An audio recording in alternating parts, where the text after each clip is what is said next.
Warahmatullahi wabarakatuh. Waalaikumsalam warahmatullahi wabarakatuh.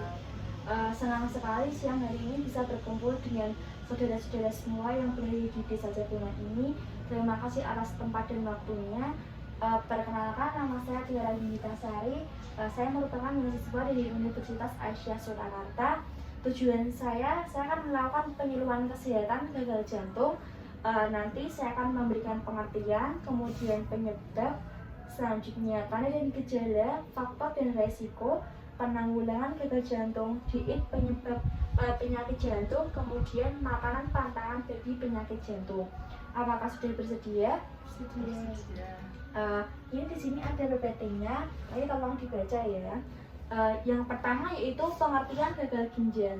Gagal ginjal sering disebut dengan gagal ginjal kognitif, adalah ketidakmampuan jantung untuk memompa darah yang edukat untuk memenuhi kebutuhan jaringan akan oksigen dan nutrisi.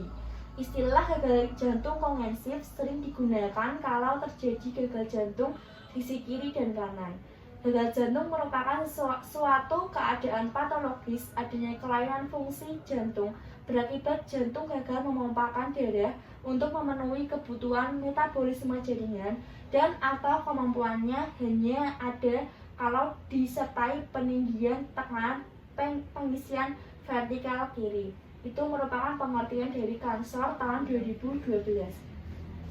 Kemudian gagal jantung kognitif atau congenital heart failure atau CHF merupakan kondisi di mana jantung sebagai pompa untuk mengantarkan darah yang kaya oksigen ke tubuh tidak cukup untuk memenuhi keperluan tubuh. Pengertian merupakan Anda Safari tahun 2013.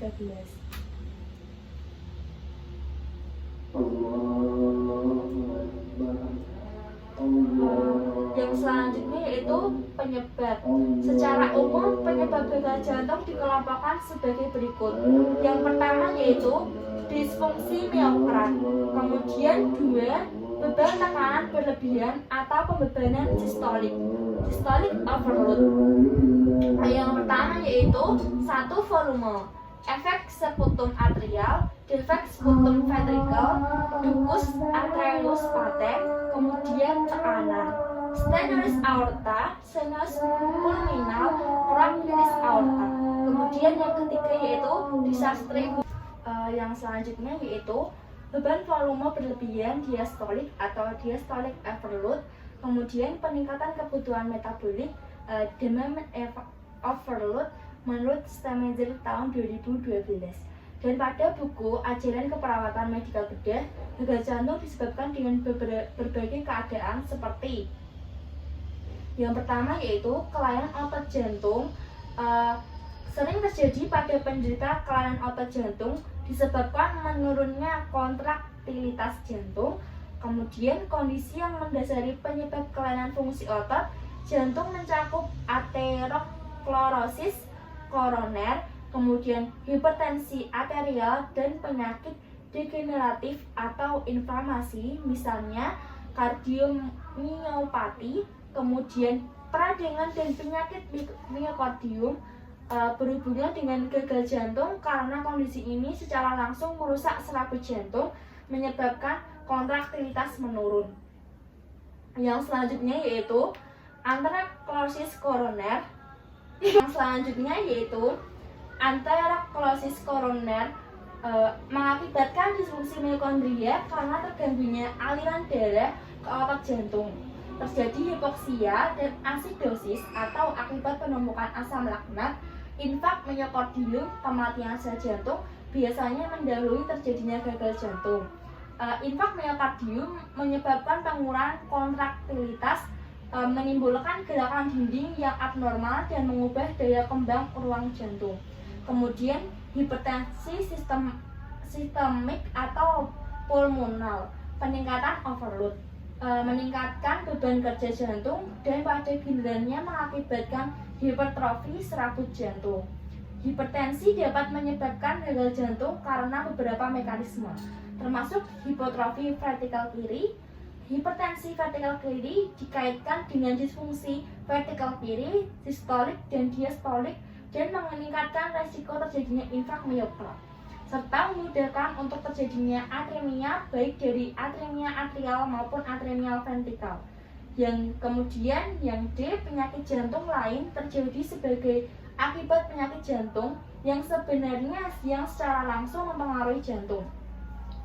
Mekanisme biasanya terlihat mencakup gangguan aliran darah yang masuk jantung, ketidakmampuan darah untuk mengisi darah, kemudian peningkatan mendadak overload, kemudian regulitas mitral dan aorta menyebabkan kelebihan beban volume atau peningkatan preload, sedangkan stenosis aorta menyebabkan beban tekanan atau overload.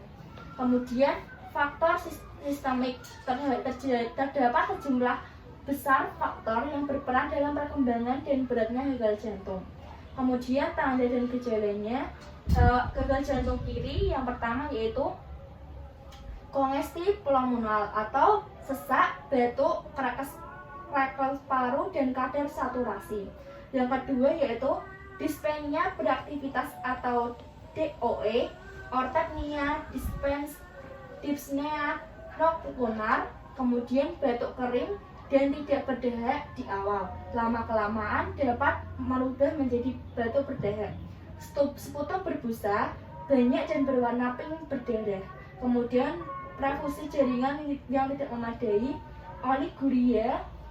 Kemudian dengan berkembangnya gagal jantung akan timbul gejala-gejala seperti gangguan pencernaan, pusing, sakit kepala, konfungsi, gelisah, ansietas, sianosis, kemudian kulit pucat atau dingin dan lembab, kemudian takardia, lemah, pulsasi lemah dan keletihan.